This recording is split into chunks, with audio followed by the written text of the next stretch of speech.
بےحد احسان ہے کہ پروردگار عالم نے قرآن پاک کی نسبت پر ہم لوگوں کو قرآن پاک کی محبت میں جمع ہونے کی سعادت نصیب فرمائی۔ اللہ تعالی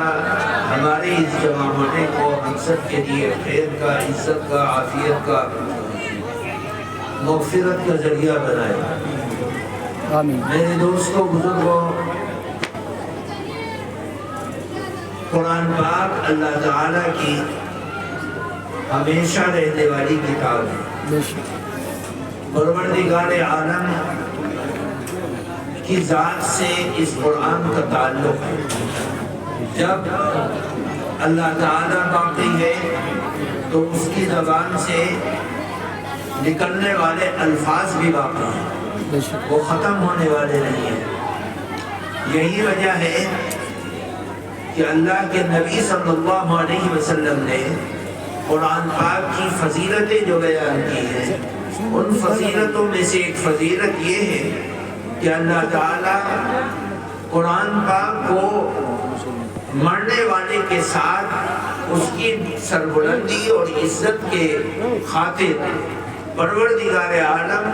جو جتنا زیادہ قرآن پاک سے محبت رکھتا ہے، اللہ تعالیٰ اس کا ساتھ اسی کے قبر میں بھی اور آخرت میں بھی رکھے گا۔ یہی وجہ ہے کہ نبی کریم صلی اللہ علیہ وسلم دعا فرماتے اور اللہ سے دعا کرتے تھے قرآن پاک کے پڑھنے کے بعد، اللہم آنس وحشتی فی قبری، اے اللہ قبر کی تنہائیوں میں، بے شکناکیوں میں اس قرآن کو میرا ساتھی بنا۔ قبر کی تنہائیوں میں قرآن ساتھی کیسے بنے گا؟ قرآن تو ایک کتاب ہے، لیکن اللہ تعالیٰ اس قرآن سے محبت کرنے والے اور قرآن کی تلاوت کرنے والے، قرآن کے تقاضوں پر اپنی زندگی کو گزارنے والے، ایمان والے، محبت والے بندوں کو اللہ تعالیٰ ایک خاص شکل قرآن پاک کی بنا کر اس کے سامنے لا کر کھڑا کر دے گا، اور وہ قبر میں بھی اس کا ساتھ رہے گا جیسے دنیا میں ساتھ تھا، اور پھر میدان محشر میں بھی ساتھ رہے گا جیسے دنیا میں ساتھ تھا، یہاں تک کہ اس کو جنت میں لے جا کر داخل کر دیا جائے گا۔ اللہ تعالیٰ نے نبی کریم صلی اللہ علیہ وسلم کی زبان سے ایک سورت کا ذکر کروایا کہ ایک سورت قرآن پاک میں ایسی ہے، چھوٹی سی سورت جس کو سورہ تبارک الذی کہا جاتا ہے۔ فرمایا جو شخص عشاء کی نماز کے بعد سونے سے پہلے اس سورت کو پڑھ کر سوئے گا، اللہ تعالیٰ اس سورت کو ایک خاص شکل دے دے گا جو موت کے وقت اس کے سامنے آ کر کھڑی ہو جائے گی اور گمراہیت سے بچائے گی، اور پھر وہ خاص شکل کے ساتھ وہ سورت اس کی قبر میں چلی جائے گی اور قبر کے اندر تمام کی تمام تکلیفوں سے اس کو نجات دلانے کا ذریعہ بن جائے گی۔ پھر اس کے بعد وہی خاص شکل لے کر وہ سورت میدان محشر میں اس کے ساتھ کھڑی ہو جائے گی جو اس کی شفاعت کا ذریعہ بن جائے گی۔ فرماتے ہیں یہاں تک کہ وہ جنت میں داخل ہو جائے گا۔ جب جنت میں داخل ہو جائے گا تو اب یہ اپنا کام پورا کر کے اس سے جدا ہو جائے گی کہ میرا مقصد تجھے اللہ کی جنت اور اللہ کی نعمتوں سے مالا مال کروانا تھا، تو اللہ کی جنت میں پہنچ گیا، اب میں نے اپنا فریضہ پورا کر دیا، اب تو جو جی چاہے یہاں پر کھا، جو جی چاہے یہاں پر کر، جو جی چاہے تو یہاں پر اپنی زندگی کو گزار، تیری زندگی کی کوئی انتہا نہیں ہے۔ میرے دوستوں، بزرگوں، اللہ کا قرآن اتنا مضبوط ہے کہ قیامت کے دن اللہ کے نبی صلی اللہ علیہ وسلم نے ارشاد فرمایا، قیامت کے دن نماز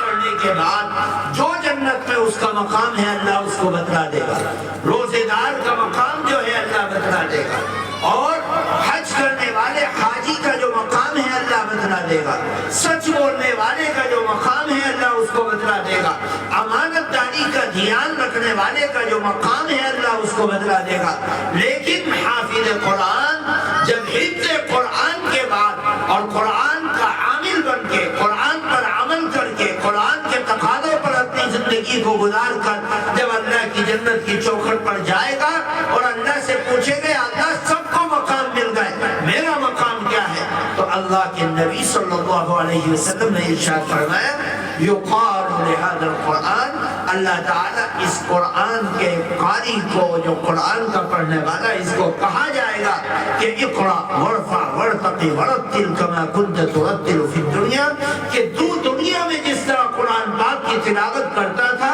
ایسے ہی پڑھتا جا، چڑھتا جا، پڑھتا جا، چڑھتا جا، پڑھتا جا، چڑھتا جا،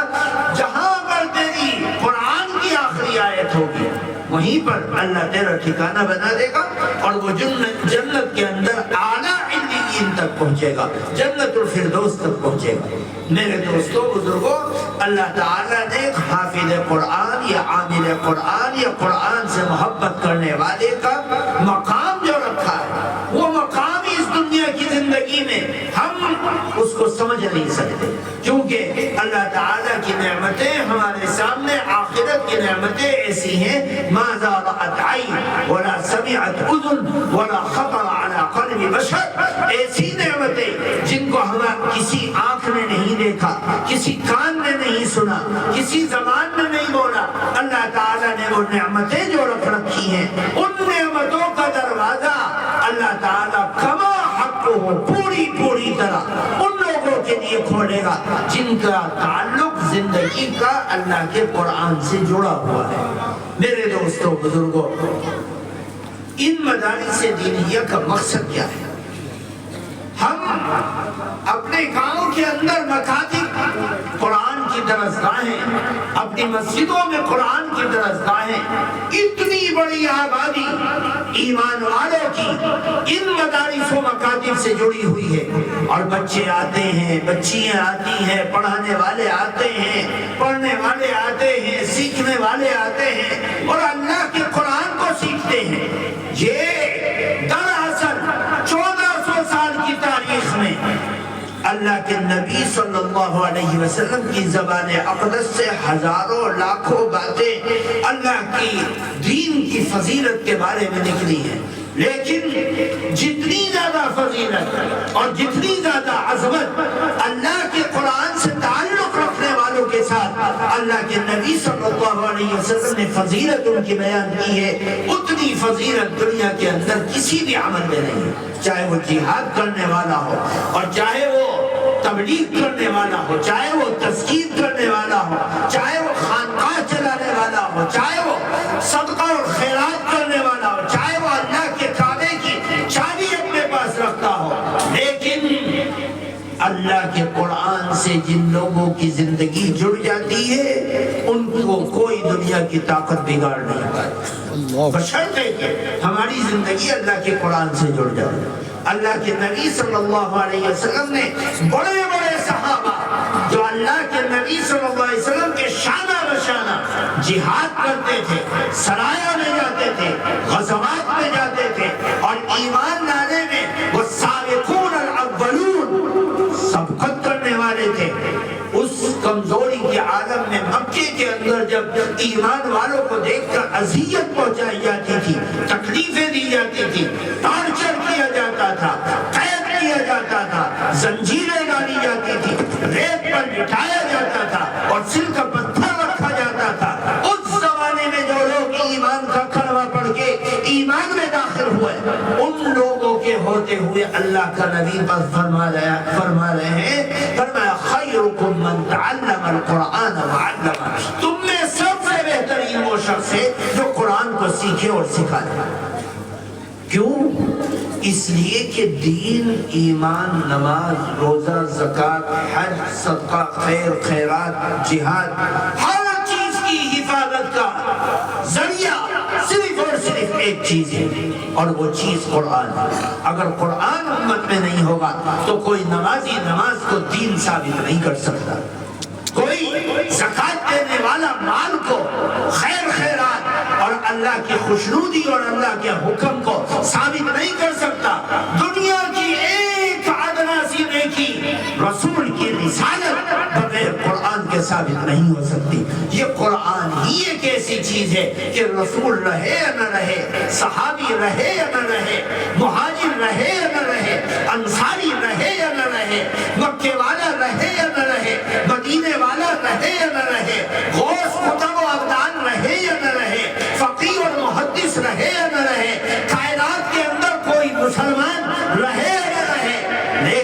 اللہ کا قرآن رہے گا۔ اللہ کا قرآن دبنے کے لیے، مٹنے کے لیے، تباہ ہونے کے لیے، برباد ہونے کے لیے، کمزور پڑنے کے لیے نہ آیا ہے نہ آئے گا۔ اللہ کا کلام جب تک اس پر عمل کرنے والے، اس سے محبت کرنے والے، اس کا دیدار کرنے والے، اس سے اس کا علم حاصل کرنے والے دنیا کے تختے پر موجود رہیں گے، اللہ تعالی ہر ایمان والے کو باقی رکھے گا، بشرطے کہ وہ ایمان کے اصل سے محبت کرنے والا ہو جو قرآن پاک ہے۔ اللہ کا قرآن واحد ایک ایسی چیز ہے جو اللہ کے مشن کو زندہ کرنے والی ہے۔ اگر قرآن نہ ہو تو سارے دین کو مٹا دو، کوئی بھی چیز دین بن جائے، نبی کی نبوت کو ثابت کرنے والا قرآن ہے، نماز کی عبادت کو ثابت کرنے والا قرآن ہے، روزے کی فرضیت کو ثابت کرنے والا قرآن ہے، حج کی فرضیت کو ثابت کرنے والا قرآن ہے۔ اگر قرآن نہ ہو تو ہمارا سارا دین لچر اور کمزور ہو جائے گا، کیونکہ قرآن نہیں ہے۔ اب دین اسلام کو باقی رکھنا تھا، اس لیے اللہ نے قیامت تک کے لیے دین اسلام کو بھیجا تھا، کوئی دین نہیں۔ وَمَن يَبْتَغِ غَيْرَ الْإِسْلَامِ دِينًا فَلَن يُقْبَلَ مِنْهُ۔ اب اگر دین اسلام کے بعد کوئی اور دین کو ذریعہ نجات کوئی سمجھ کر قیامت تک بھی اگر آئے گا تو اللہ ہرگز بھی اس کو قبول نہیں کرے گا، لَن يُقْبَلَ مِنْهُ، اللہ ہرگز بھی قبول نہیں کرے گا۔ اللہ نے بہت سختی سے منع کر دیا۔ دین اسلام قیامت تک باقی رہنے والا ہے، اس لیے اس کی بنیاد اور اساس کو قیامت تک باقی رکھنا تھا۔ نبی چلے گئے، ابو بکر چلے گئے، عمر اور عثمان چلے گئے، بڑے بڑے صحابہ چلے گئے، عشرہ مبشرہ چلے گئے، اور مہاجرین چلے گئے، غوث قطب و ابدال چلے گئے، بڑے بڑے مجاہد اور محدث اور مفسر امام بخاری جیسے سب چلے گئے، دنیا میں کوئی باقی رہنے کے لیے نہیں آیا کیونکہ انسان ہے۔ لیکن وہ کلام جو اللہ تعالیٰ سے نسبت اور تعلق رکھتا ہے، جس کو ہم کہتے ہیں اللہ کا کلام، اللہ کی گفتگو، اللہ کی باتیں، وہ کلام ہمیشہ باقی رہنے والا ہے۔ سب ختم ہو جائے گا، سب چیزیں ختم ہو جائیں گی، سب مٹ جائیں گی، لیکن اللہ کا قرآن قیامت تک باقی رہے گا، اور اس قیامت تک باقی رکھنے کا ذریعہ اور سبب اللہ نے مسلمانوں کے بچوں کو بنایا، جو ان مکاتب کے اندر، مدارس کے اندر، خانقاہوں کے اندر، مسجدوں کے اندر، منبروں میں قرآن کی تلاوت ہوتی ہے، اور اس قرآن کو پڑھنے والے معصوم بچے دنیا کی کون سی کتاب ایسی ہے جس کتاب کے بارے میں دعویٰ کیا جائے بڑے بڑے LLB،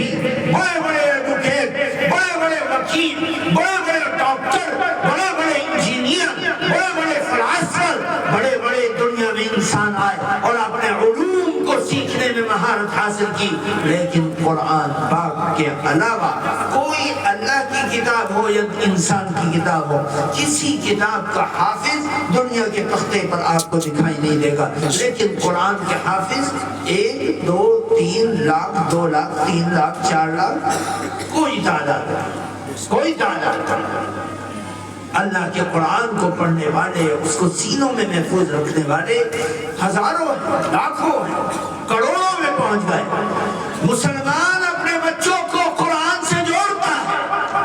اور محبت کے ساتھ ان کا تعلق اس قرآن سے رکھتا ہے۔ وہ بچے جھوم جھوم کر قرآن پڑھتے ہیں، محبت سے قرآن پڑھتے ہیں، قرآن سے تعلق رکھتے ہیں، رات کی اندھیریوں میں پڑھتے ہیں، دن کے اجالوں میں پڑھتے ہیں، گرمی اور سردی میں پڑھتے ہیں، اندھیروں اور اجالوں میں پڑھتے ہیں، وہ قرآن کو یاد کرتے ہیں۔ قرآن کی 6666 آیتیں، قرآن کے 30 پارے، قرآن کی 114 سورتیں، قرآن کی 7 منزلیں، قرآن کے 3.5 لاکھ حروف ان کے سینوں میں ترتیب کے ساتھ یہ باریک پڑھا جائے گا، یہ پر پڑھا جائے گا، یہ کھینچ کر پڑھا جائے گا، یہ روک کر پڑھا جائے گا، یہ جلدی میں پڑھا جائے گا، یہ معروف پڑھا جائے گا، یہ مجہول پڑھا جائے گا، یہ تشدید کے ساتھ پڑھا جائے گا، یہ قلقلے کے ساتھ پڑھا جائے گا، یہ سارا کا سارا اداؤں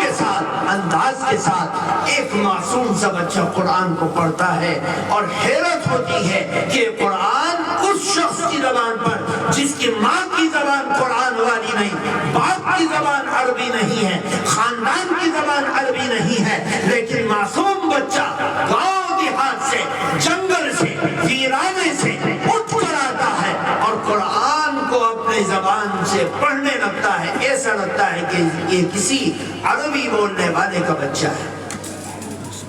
یہ صرف اور صرف قرآن کا معجزہ ہے۔ اللہ نے قرآن کے بارے میں کیا کہا؟ وَإِن كُنتُمْ فِي رَيْبٍ مِّمَّا نَزَّلْنَا، لوگوں نے کہا کہ یہ قرآن کیا ہے جو محمد کے سامنے بیٹھتا ہے اور وہ قرآن کی تلاوت کرتے ہیں، یہ کون سا جادو ہے کہ وہ ایمان کا کلمہ پڑھ لیتا ہے؟ بتلاؤ۔ لوگوں نے کہا کہ یہ تو کاہن ہے، جس پر نظر دوڑا دیتے ہیں وہ مسلمان ہو جاتا ہے، یہ شاعر ہے کہ قرآن کی آیت کو ترتیب سے بیان کرتے۔ اللہ نے جواب دیا وَمَا هُوَ بِقَوْلِ شَاعِرٍ وَمَا هُوَ بِقَوْلِ كَاهِنٍ، یہ کسی شاعر کا کلام نہیں، یہ کسی کاہن کا، مجنون کا کلام نہیں، إِنَّهُ لَقَوْلُ رَسُولٍ كَرِيمٍ، یہ واسطہ در واسطہ فرشتوں کے ذریعے سے اللہ نے قرآن کی آیتوں کو محمد کے سینے پر اور ان کے قلب پر اتارا۔ یہ اللہ کا کلام ہے، یہ اللہ کا کلام ہے، اس کے اندر کوئی شک نہیں۔ اگر تم شک میں ہو فَأْتُوا بِسُورَةٍ مِّن مِّثْلِهِ، تو لاؤ قرآن کی ایک چھوٹی سی سورت کے مقابلے پر کوئی سورت لے آؤ۔ وَادْعُوا شُهَدَاءَكُمْ، اپنے مددگار بلا لو۔ اگر تم اپنے دعوے میں سچے ہو اپنی مدد کے لیے بلا لو۔ بڑے بڑے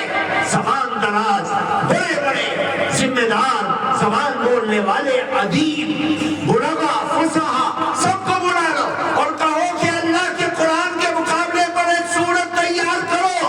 1445 سال گزر گئے، آج تک تو کوئی مائی کلال اللہ کے قرآن کے مقابلے پر ایک سورت تیار نہ کر سکا، آگے کیا تیار کرے؟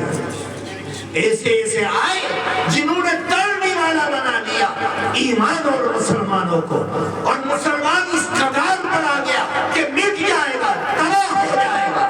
لیکن سب تباہ ہو گئے، ان کا نام و نشان مٹ گیا۔ لاؤ بتلاؤ دنیا میں کوئی ابو جہل نام کا کتا ہو، لاؤ بتلاؤ دنیا میں کوئی ابو لہب نام کا کتا ہو، لاؤ بتلاؤ کوئی دنیا میں عتبہ و شیبہ نام کا کوئی درندہ ہو جو قرآن کے راستے کو روکتا تھا، نبی کے راستے کو روکتا تھا، اسلام کے راستے کو روکتا تھا، نبی کے غلاموں کے راستے کو روکتا تھا، نہیں، آج ان کا نام و نشان مٹ گیا۔ ہاں، بلال کا نام زندہ ہے جو اللہ کے نام کو لے کر کھڑا ہوا تھا، غلام تھا۔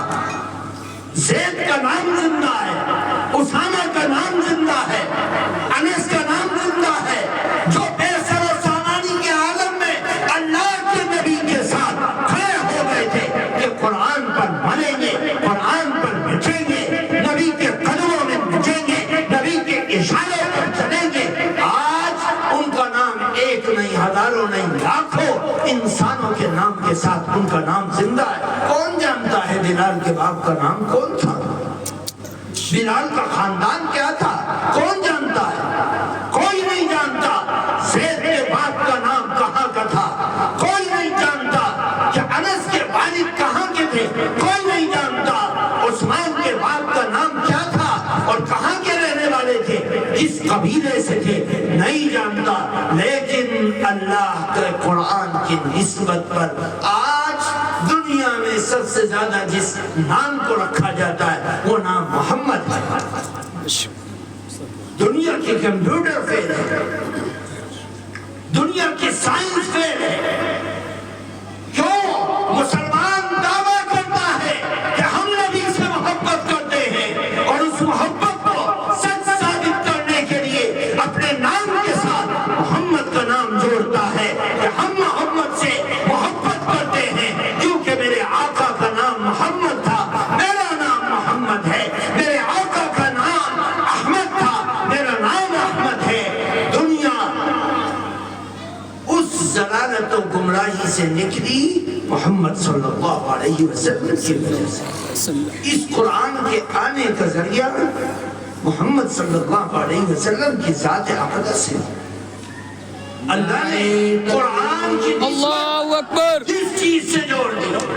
وہی چیز حضرت مولانا اللہ قرآن کے بارے میں کہتا ہے شہر رمضان الذی انزل فیہ القرآن۔ اگر رمضان کی فضیلت کو سمجھنا ہے آؤ قرآن کو دیکھو، قرآن کب نازل ہوا؟ شوال میں نہیں، محرم میں نہیں، رجب میں نہیں۔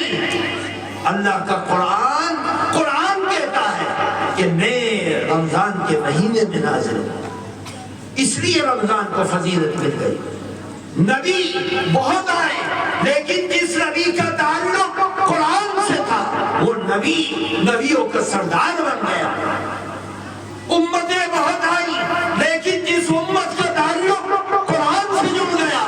وہ امت اعلیٰ امت بن گئی۔ وَادْعُوا شُهَدَاءَكُم مِّن دُونِ اللَّهِ، اور قیامت کے دن میدان محشر میں ہم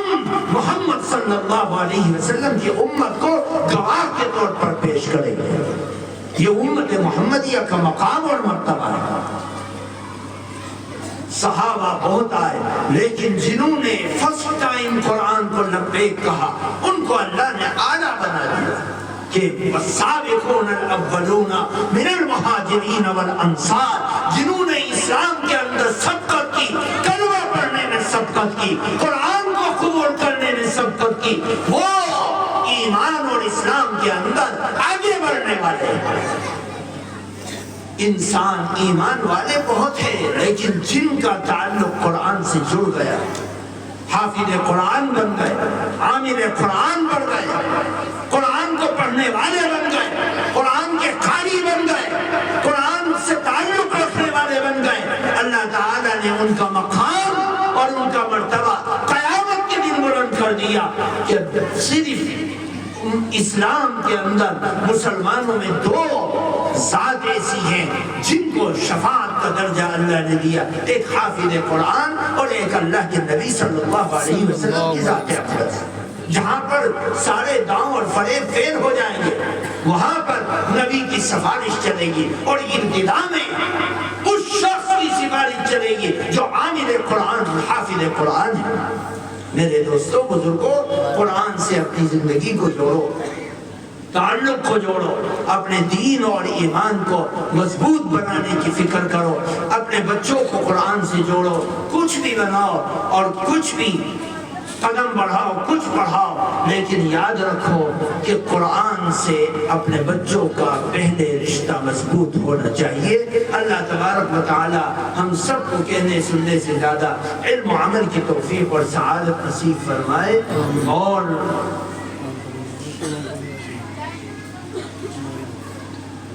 اور اس ادارے کو جو قرآن پاک کی نسبت پر کھوڑا گاؤں کے لوگوں نے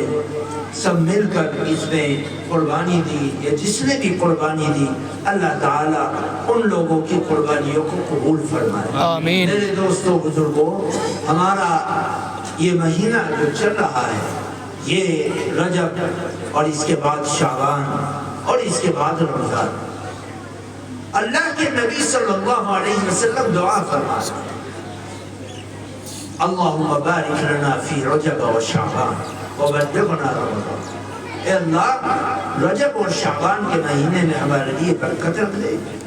اور ہماری سانس کو اتنا لمبا کر ہماری زندگی میں اتنی برکت دے کہ وہ رمضان حاصل کر لے، رمضان تک پہنچ جائے، کیونکہ رمضان کا مہینہ مہینوں کا سردار ہے، رمضان کا مہینہ مہینوں کا سردار ہے۔ اور میں نے بتایا کہ رمضان کا خاص تعلق اللہ تعالیٰ نے قرآن پاک سے جوڑا، قرآن پاک رمضان میں اترا، شب قدر رمضان میں ہے اور شب قدر کی فضیلت کو قرآن نے بیان کیا، اور قرآن ایک واحد چیز ہے جس واحد چیز سے مسلمان رمضان کو جوڑ کر رکھتا ہے۔ آپ مسجدوں میں دیکھو گے تراویح ہوگی، مسجدیں راتوں میں آباد رہیں گی، لوگ کھڑے ہوں گے، تراویح پڑھیں گے، سننے والے سنیں گے۔ اپنے آپ کو، اپنے تعلق کو قرآن سے جوڑ کر رکھو تاکہ رمضان کے مہینے میں سے جڑنا آسان ہو جائے. اور ہر وقت دعا کرو کہ اے اللہ اس رجب کے مہینے میں برکت دے دے اور شعبان کے مہینے میں برکت دے دے. اس شعبان کے مہینے میں جہاں ایک اعتبار سے ایک فضیلت رکھتی ہے 15ویں شعبان کی رات، اور اسی اعتبار سے ایک فضیلت یہ ہے کہ رمضان کے مہینے سے پہلے شعبان کے مہینے میں آقا نامدار سرکار دو عالم جناب محمد رسول اللہ صلی اللہ علیہ وسلم روزے کا اہتمام فرماتے تھے. روزے کا اہتمام کرو. رمضان کے روزے رکھنے اچانک کوئی آدمی رمضان کا چاند دیکھ کر روزہ رکھنے لگے ذرا ہارڈ محسوس ہوتا ہے. اللہ کے نبی اس رمضان کا استقبال ایسے کرتے تھے کہ رمضان سے پہلے روزہ رکھنا شروع کر دیتے تھے اور 28 تاریخ تک روزہ رکھتے، پھر اس کے بعد توڑ دیتے، پھر نہیں روزہ رکھتے. 29 یا 30 2 دن گیپ رہتے. اللہ کے نبی ایک دن روزہ رکھتے ایک دن چھوڑتے، ایک دن روزہ رکھتے ایک دن چھوڑتے، تاکہ رمضان کے مہینے میں مسلسل روزہ رکھنا آسان ہو جائے. ہمیں چاہیے کہ ہم اللہ کے نبی صلی اللہ علیہ وسلم کی سنت کی اتباع کریں اور رمضان کا استقبال کریں کہ ہمارے لیے رمضان سے پہلے اور بعد میں تبدیلی نہ آئے. ایسا نہ ہو کہ بس ایک دن پہلے تک شیطان تھے اور ایک دن کے بعد رحمان کے بندے بن گئے. اور پھر جیسے چاند دکھا رمضان کے بعد عید کا چاند دکھا، اب عید کے بعد شکلیں بھی بدل گئی، انداز بھی بدل گیا، لباس بھی بدل گیا، گفتگو بھی بدل گئی، مسجد بھی بدل گئی، وضو بھی بدل گیا، عبادت بھی بدل گئی. یہ چیز نہیں ہونی چاہیے. ہمیں ہر وقت مسلمان جو سچا پکا ایمان والا عملی مسلمان ہوتا ہے اس کے لیے رمضان اور غیر رمضان سب برابر ہوتا ہے. فرمایا شب قدر تو اس کے لیے ہے جو شب قدر صرف ایک شب قدر کو تلاش کرے، لیکن جس نے ہر 365 راتوں میں سے ہر رات کو شب قدر مانا اور مان کر عبادت کی، فرمایا 365 شب قدر وہ سال بھر میں پاتا ہے. اس کے لیے ہر رات شب قدر ہے، کیونکہ اس کو اٹھنا ہے، عبادت کرنی ہے، تہجد پڑھنی ہے، نفلیں پڑھنی ہیں، قرآن پاک کی تلاوت کرنی ہے. اس لیے میرے دوستوں بزرگوں اپنے آپ کو رمضان کے لیے بالکل الگ نہ کر کے پورے سال کے مہینوں کو اللہ تعالیٰ کی بندگی، اطاعت، فرمانبرداری، اللہ تعالیٰ کی خوشنودی کو حاصل کرنے کے لیے اپنی زندگی کو گزارنا چاہیے. اللہ تبارک و تعالی اس ادارے کی حفاظت فرمائے، کام کی حفاظت فرمائے، پیغام کی حفاظت فرمائے اور ہم سب کو سچی اتباع اپنے قرآن کی کرنے کی توفیق عطا فرمائے. سبحان اللہ و بحمدہ، سبحان اللہ و بحمدہ، ونشہد ان لا الہ الا